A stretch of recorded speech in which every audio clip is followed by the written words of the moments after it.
You and I were both in attendance during the CARICOM Youth Forum, where the importance of mental health was highlighted. How do you see, what is the way forward for the CARICOM in promoting mental well-being? Well, in the CARICOM Youth Forum, young persons would have voiced their concerns about mental health. Of course, they are concerned that there is still a negative stigma attached to mental health across persons throughout the region. And so one of the main recommendations that we would have asked the heads of government to consider would have been to engage in public education campaigns to assist in removing that negative stigma. We think that that is extremely important because you have many young persons who are suffering with mental health issues, but they might be ashamed to go and actually get help for the issues that they actually experience. And so assisting and ensuring that they are able to get that help that they need, because that stigma is now removed, we think that that will greatly assist young persons who may be suffering. Of course, we also for persons who work with young persons in different institutions like schools, the healthcare system, etc., to be trained to deal with young persons who have these mental health issues. And we think that those are great starting points, to help with youth mental health issues and ensure that our young persons are productive and that they are able to contribute positively to society. Thank you, Ms. Atwell. I think that we should train those first responders. The people that are in contact with youth so frequently need to be the first to be able to recognize when Yes. anything changes and anything's up. Would you mind illustrating what other issues Caribbean youth are facing at the moment? Well, most definitely unemployment. I mean, the COVID-19 pandemic alone has really dealt a great blow on the region and the world, but more particularly young persons were often the first to go in organizations and companies where they had to let go of staff. Young persons are often seen as lacking experience. And expendable. Very. Course, a lot of young persons have been complaining about unemployment. And the thing about the unemployment issue is that even where entrepreneurship is concerned, they are complaining that there are limited opportunities for them to get funding, to seek out and to pursue their creative paths. And so it really puts them in a difficult situation to achieve economic empowerment, where they are stifled on one side by unemployment, but also they're not able, to really tap into that entrepreneurial side. So we have unemployment. We also, of course, have issues with peace and security. Young persons are both perpetrators and victims of criminal activity. And so, of course, we know that member states, of course, have an obligation to ensure that they deal with that crime and criminal activity issue. Because a lot of our young persons in member states, I know particularly in Trinidad and Tobago, also in countries like Jamaica, you have a large amount of young persons involved in crime and gang violence. And so those are some of the issues that confront young persons, and I think that might pay particular attention to them. I think that the current Secretary General of the CARICOM has underlined the importance of economic integration. And along with that, a big part of innovation will be necessary. What is the role of youth that you envision in innovating our systems and our society?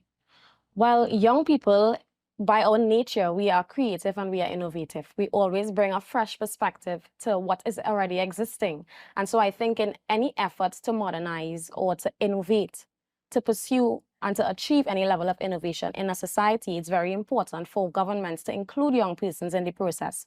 Whether that means having consultations, focus groups, where commissions are set up or planning committees that young persons are involved, because they would be able to bring that fresh perspective and that fresh way of doing things to be able to move things to another level. So I think ensuring that young persons are involved, not only in the planning phase, but as well as the monitoring and evaluation, that will assist in ensuring that youth are involved and they can contribute to increase innovation in their member states.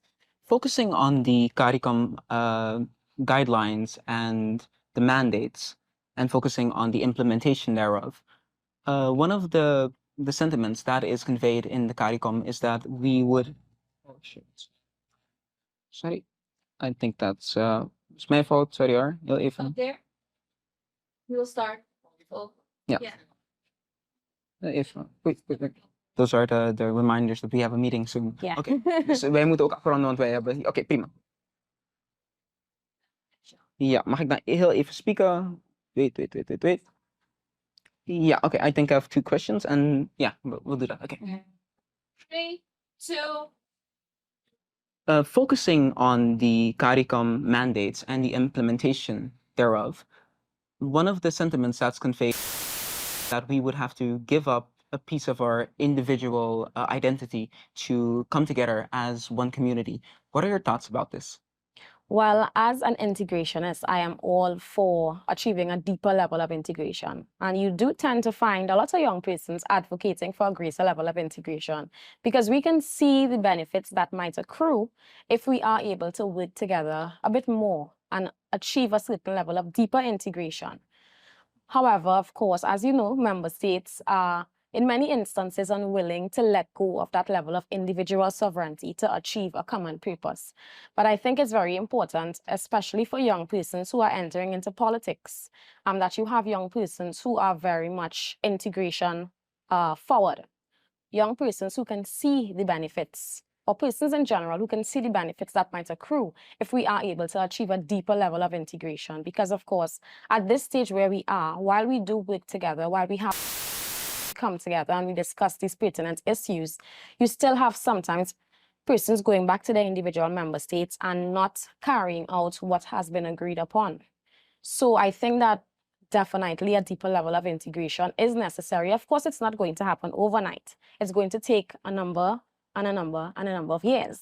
However, I think we are in the right direction and where we are able to fill the gap. I know SG would have said that one of the main things that the Secretariat is looking at is trying to just make sure that we are able to implement, because we come to heads of government, we come to different sessions and we discuss and we talk, but sometimes nothing is actually being implemented at the member state level. There's no action. Correct. So definitely, I think that a deeper level of integration is necessary, but it will definitely take some time. It'll take some time, and CARICOM is turning 50 next year. Are there any visions you have for the next 10 years for youth?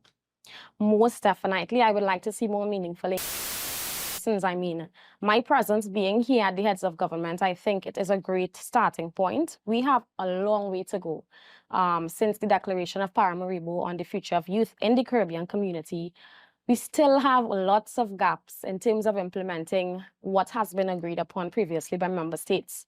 I mean, at the heads of government, there should be much more young persons than just myself here, and we can actually sit in the plenaries.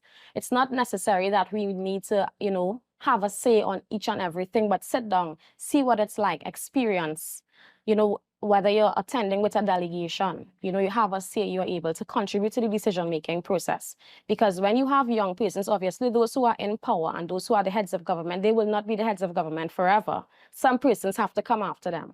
But if opportunities are not provided for young people to be able to see what the process is like, then you're going to have new leaders coming into place and they're not going to know what to do. So I definitely would like to see more meaningful youth engagement. Opportunities created for young persons to participate in negotiations at the highest level. No more tokenism.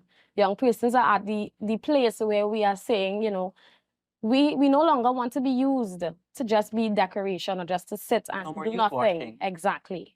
We want to be provided with opportunities to meaningfully contribute. When we make suggestions, we want our suggestions to be taken into account. So I would definitely like to see more investment in youth, financial and otherwise, more meaningful youth engagements, and of course, more engagement with young persons at the regional level, such as in events such as the Heads of Government Conference. Focusing on all of the points you've just made, do you think that CARICOM youth ambassadors should have a more prominent role in society? And how could we realize this? Most definitely. Of course, the CARICOM Youth Ambassador Program is CARICOM's mechanism to have young persons more involved or included in the regional integration movement. However, sometimes there may be a little bit of a disconnect in terms of ensuring that CARICOM is provided with all that they need to be able to get their job done.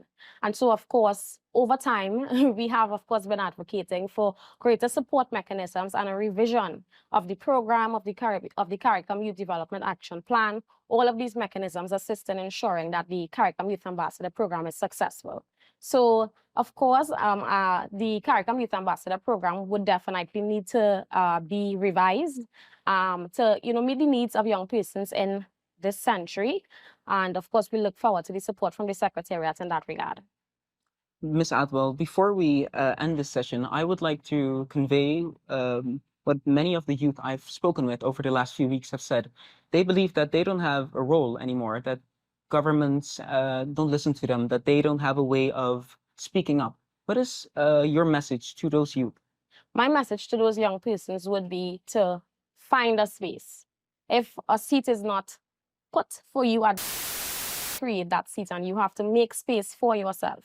You know, sometimes we cannot just sit and depend on, but let's say, for example, a government to do everything for us. As young persons, we are innovative, we are creative, and we can tap into various resources, whether it be the private sector, civil society, international organizations, and we utilize those avenues to create space for ourselves.